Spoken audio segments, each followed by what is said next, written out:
Hello friends, क्या आपने doctor APJ Abdul Kalam के बारे में सुना है? हाँ, मे बी काफ़ी लोगों ने इसके बारे में सुना होगा। उनके बारे में एक चीज़ कहा जाता है कि जब वो मिसाइल डिज़ाइन कर रहे थे, जो इंडिया की सबसे लॉन्ग रेंज की मिसाइल है, उस टाइम पे उन्होंने अपना मैक्सिमम टाइम अपने एक्सपेरिमेंट लैब जो भी होगी, वहाँ पे निकाला था। मतलब आप ऐसा बोल लो कि काफ़ी टाइम वो अपने लैब में रहते थे, मैक्सिमम टाइम। उनको पता नहीं रहता था कि बाहर धूप है, रात है, मानसून चल रहा है, विंटर चल रहा है। क्योंकि क्या होता था कि वो अपने काम के लिए इतना पैशनेट थे कि उनको ये ज्ञात ही नहीं रहता था कि बाहर क्या चल रहा है। मतलब वो अपने ही काम में इतने मशगूल थे कि दिन रात ऐसे ही निकल जाते थे।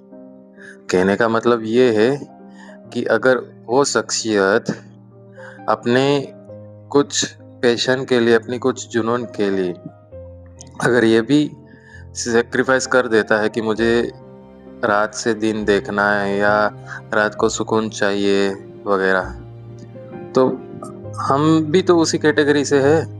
अगर हमें भी जुनून है, हमें भी वो पैशन है, तो हम भी वैसा कर सकते हैं। मैं ये क्यों कह रहा हूँ आज? क्योंकि मैं 5 दिनों से अंधेरे में जा रहा था, अंधेरे से आ रहा था, और आज जाके मैंने धूप देखी। क्यों?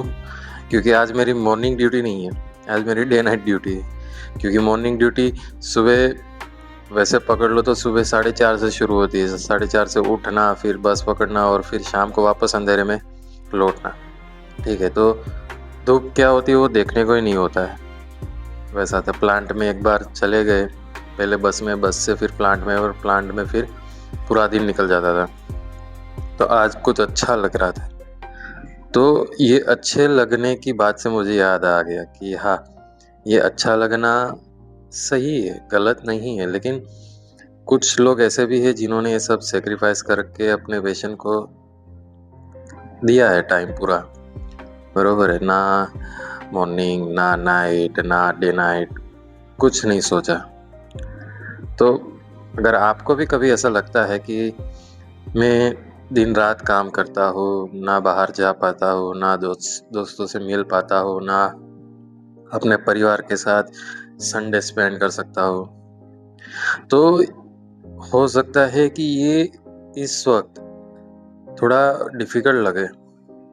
पर मैं नहीं जानता कि आगे जाके वो आपको कितना बड़ा रिवॉर्ड दे सकता है। पर मैं ये बिलीव करता हूँ कि अगर ये सैक्रिफाइस सही है, और हमने देखा भी है कि कैसे एपीजे अब्दुल कलाम की बनाई हुई मिसाइल, वो मिसाइल बन के मिसाल हो गए।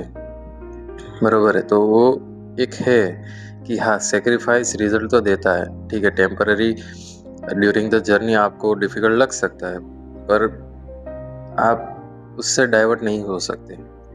आज आपका नसीब है, आप रात को काम कर रहे थे, आज आपको दिन में काम करने को मौका मिल रहा है। ठीक है, तो enjoy that part, but always be remember कि कुछ चीज़ों के लिए अगर रूम में पूरे साल, पूरे महीना घुस के काम करना पड़ रहा है, पीसी में आप लगातार काम कर रहे हो, बाहर नहीं जा पा रहे हो, या हर रोज़ इतनी भागा दौड़ी है आपके उसी जर्नी के पार्ट में, तो कर लीजिए।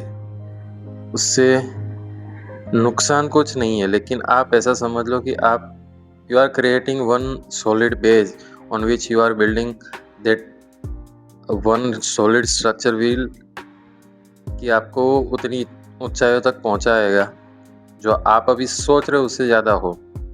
मैं ये बात को बिलीव करता हूँ, इसलिए मैं भी लगा हूँ उसी जर्नी में।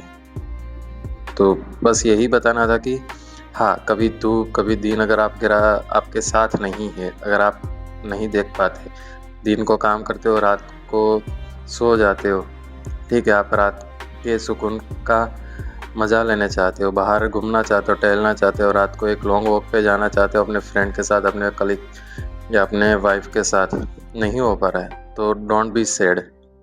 ये एक पार्ट ऑफ जर्नी है। अगर आपका रूटीन यही लिखा है, तो इसको आप ऐसा समझ लीजिए कि आपने एक अच्छी कंसिस्टेंसी पे पकड़ बना ली है क्योंकि हर किसी की बस की बात नहीं है उस कंसिस्टेंसी पे काम करना। ठीक है, आप कर रहे हो, this is a great thing, तो उसको बनाए रखें। ठीक है, कभी मौका मिल जाता है 1-2 पल के लिए उस चीज़ को महसूस करना, कर लीजिए, पर बैक टू द वर्क और उसको कंटिन्यू करना है। ठीक है? Thank you for watching.